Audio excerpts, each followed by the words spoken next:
कोणती बदनामी? तुम्हीच झाल्यात उघड्या, तुम्हीच बंधू बाबाला मदत करताय आणि आमची कुठली बदनामी केली? आणि त्यातनं करायचं तर पाठवा नोटीस. आम्ही बघतो कोर्टामध्ये दूध का दुधावर पाणी का पाणी.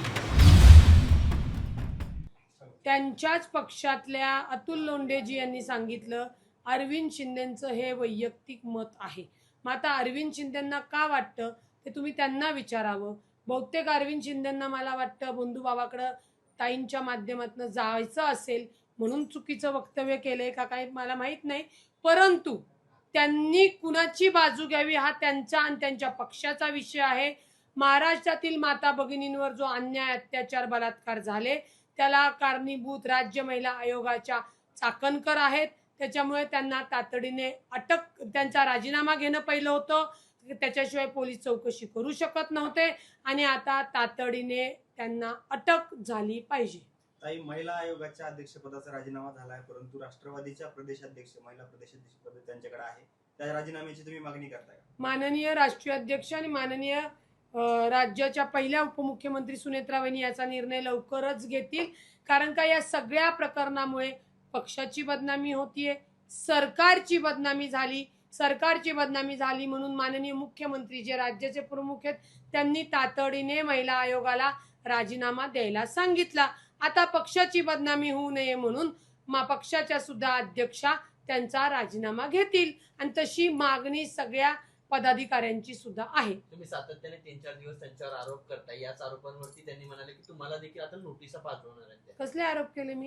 मी बलात्कार करायला लावला बंधू बाबाला, तुमच्या गुरु माऊलीला मी करायला लावला? कसले आरोप केले मला तुम्ही पहिल्यांदा पत्रकार बंधूंनी सांगा. मी काय आरोप केले?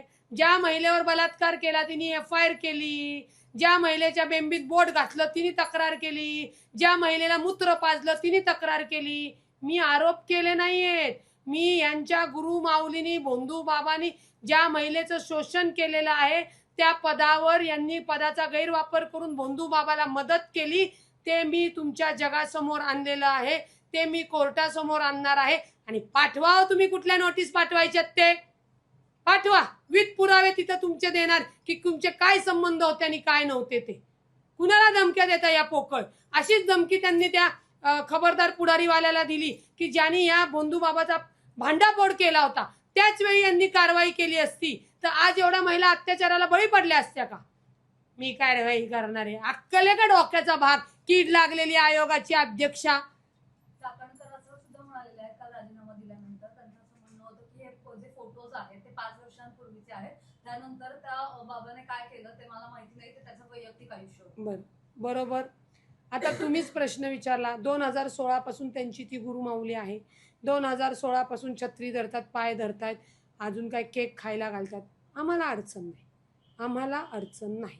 परंतु वर्षापूर्वी पुन्हा सांगते, जेव्हा या बंधू बाबाचा भांडाफोड झाला तेव्हा त्यांनी त्याच्यावर कारवाई का नाही केली? तेव्हा तर तुम्ही आयोगाच्या पदावर होतात. तुम्ही पोलिसांना का नाही सांगितलं की याची चौकशी करून तातडीने अहवाल तुम्हाला द्यायला? त्यांना या सगळ्या गोष्टीची माहिती होती की त्यांचा गुरु माऊली बोंद्या बाबा हा महिलांच्या शरीराशी खेळतोय, विकृत चाळे करतोय, त्यांना शारीरिक शोषण करतोय, लैंगिक अत्याचार करतोय. हे माहिती असून सुद्धा राज्य महिला आयोगाच्या अध्यक्षा यांनी मूग गिळून बसल्या होत्या आणि पीडिताची बाजू न घेता त्यांनी या बंधू बाबाच्या बाजूने पोलिसांना सुद्धा पत्र दिलेली आहेत. गुन्ह्याचा तपास होऊ नये म्हणून दबाव टाकलेला आहे. आता त्याच्या पुढचा अजून विषय सांगते.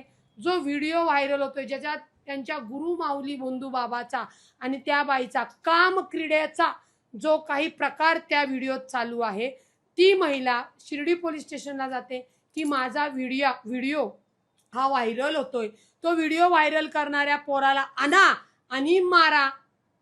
याच्यासाठी कोण फोन करतय? राज्य महिला आयोगाची कीड लागलेल्या चाकणकर बाई. कोणत्या अधिकारातनं केलं? संविधानिक पद होतं म्हणूनच केलं ना?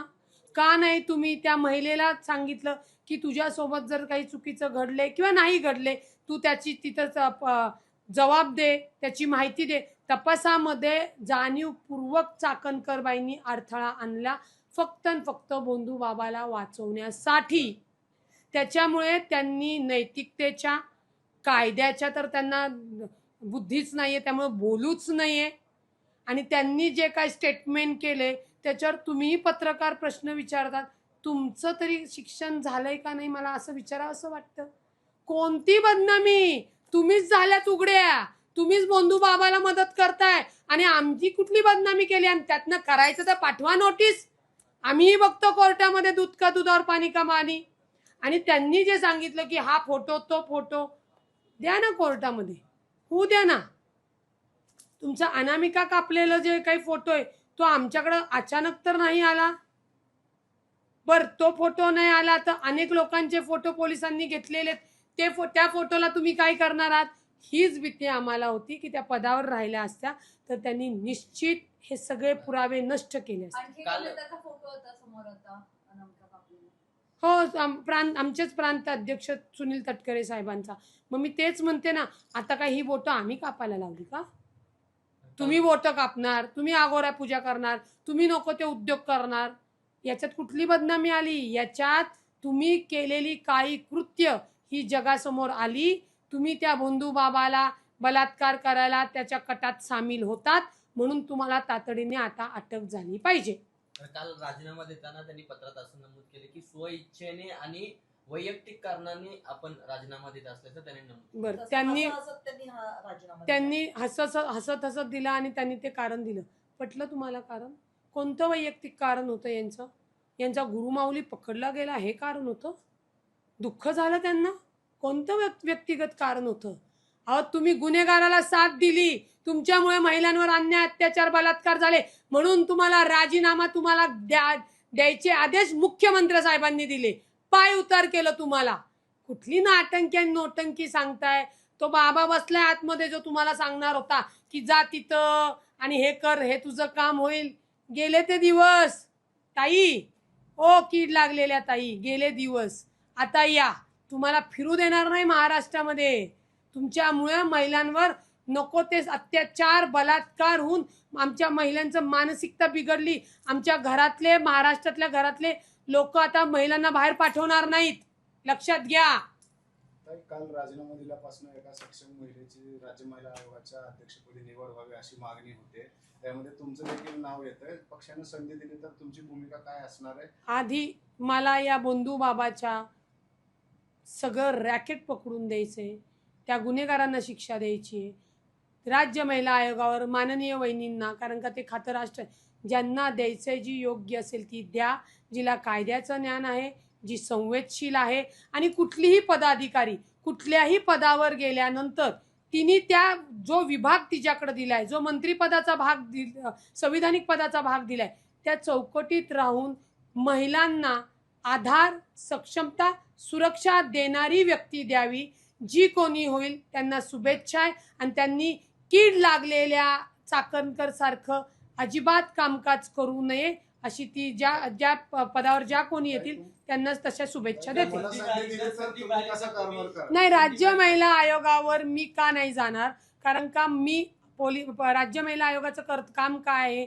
अहवाल द्या, किंवा तक्रार दाखल झाली नसेल तर तक्रार दाखल करून घ्या, तिला आधार द्या, त्यांच्या कुटुंबांना भेट द्या. म्हणजे त्या मर्यादित कामकाज करावं लागतं. आणि मी त्या मर्यादित कामकाज का करू शकत नाही? मला ते आवडत नाही. त्याच्यामुळे त्याच्यावर राष्ट्रवादी पक्षामध्ये अनेक कर्तृत्ववान महिला आहेत, त्यांनी संधी द्यावी. बरं, शेवटचा एक प्रश्न आहे की योनी पूजा असू द्या किंवा ते काय वायग्राची गोळी त्याने पाजली, ओशो वायग्रा सिरप, याच्यासारखे आणखी काय नेमके प्रकार घडलेले आहेत? नाही योनी बाबा, पूजेचा मला काय नाही प्रकार? माहिती. मला नाही माहिती कुठले.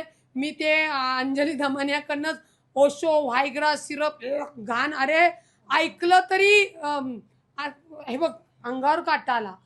घाणेरडं योनी पूजा.